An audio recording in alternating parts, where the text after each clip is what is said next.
নমস্কাৰ সকলোকে মোৰ ইউটিউব চেনেলত স্বাগতম জনাইছোঁ আৰু আজি মই আছোঁ লালুকত আৰু লালুকৰ এটি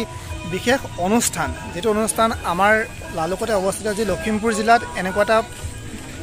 উদাহৰণ ডক্টৰ ভূপেন হাজৰিকা দেৱৰ প্ৰতিমূৰ্তি না যি জাকত জিলিকা কৰি তুলিছে আপোনালোকে দেখিব পাইছে পাছফালে এইটো হৈছে আমাৰ লালুকতে অৱস্থিত যি বাছ ষ্টেণ্ডত এই প্ৰতিমূৰ্তিটো অৱস্থিত হৈ আছে আৰু চাওক কিছু দৃশ্য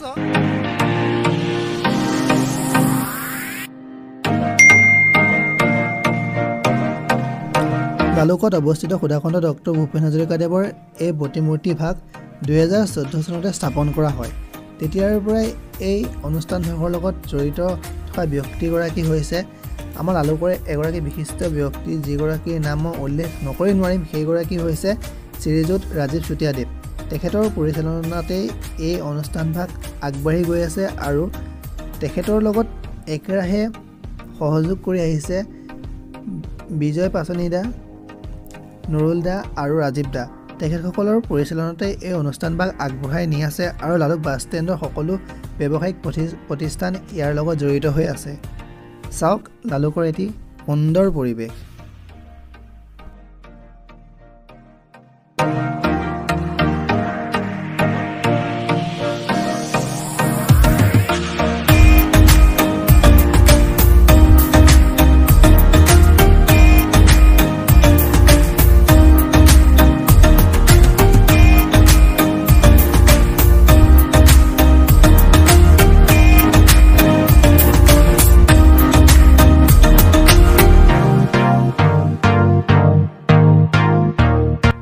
এতিয়া সকলো কাম কৰাত ব্যস্ত হৈ পৰিছে যেহেতু 5 নৱেম্বৰ ডক্টৰ ভূপেন হাজৰিকা দেৱৰ মৃত্যু তিথি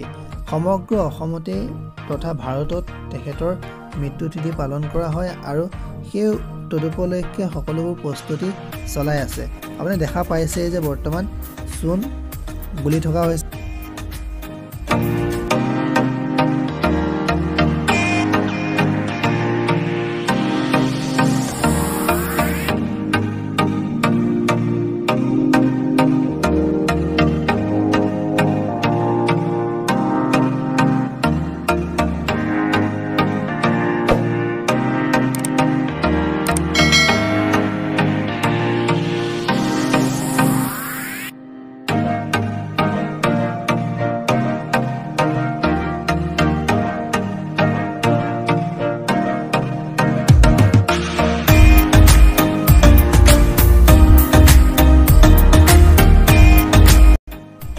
এতিয়া সকলোবোৰ গছপুলি ভিতৰত ভৰাই থোৱা হৈছে কাৰণ লালুকত গৰু ছাগলীৰ অভাৱ নাই সেই কাৰণে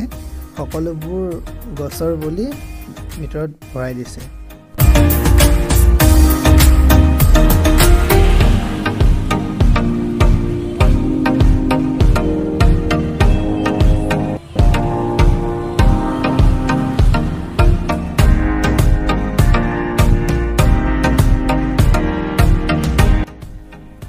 এই অনুষ্ঠানভাগৰ লগত জড়িত বিশিষ্ট ব্যক্তিগৰাকী হৈছে শ্ৰীযুত ৰাজীৱ চুতীয়াদেৱ তেখেতৰ দ্বাৰাই সকলোবোৰ পৰিচালিত হৈ আছে আৰু এই অনুষ্ঠানভাগ আগবঢ়াত সহায় কৰিছে নুৰুল দা বিজয় দা আৰু ভাইটি দা তেখেতসকলে একেৰাহে এই অনুষ্ঠানভাগৰ লগত জড়িত আৰু